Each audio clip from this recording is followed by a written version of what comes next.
তুমি যে চেয়ারে বসে আছো এক্ষেত্রে কোন প্রিপোজিশনটা appropriate? You are sitting in the chair. কেন ইন হবে?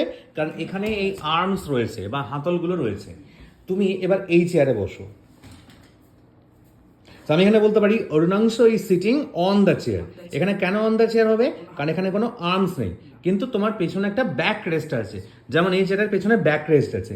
এবার তোমাকে যদি আমি বলি একটা ধরো স্টুল রয়েছে এখানে, ওটা তো একটা টেবিল, এখানে একটা স্টুল রয়েছে, তুমি যদি স্টুলের উপরে বসো তাহলে সেক্ষেত্রে কি হবে? You are sitting on the stool. কেন অন দ্য স্টুল হবে বুঝতে পেরেছো? কারণ সেখানে কোনো আর্মস নেই।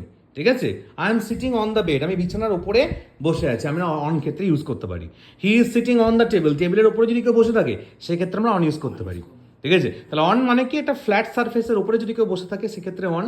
আর সেই একটা এমন একটা সারফেস যেটা চারদিকে বা দুদিক কি করা আছে, ঘেরা রয়েছে, সেক্ষেত্রে আমরা কোন প্রিপারেশনটা ইউজ করবো? In. In the chair, on the chair.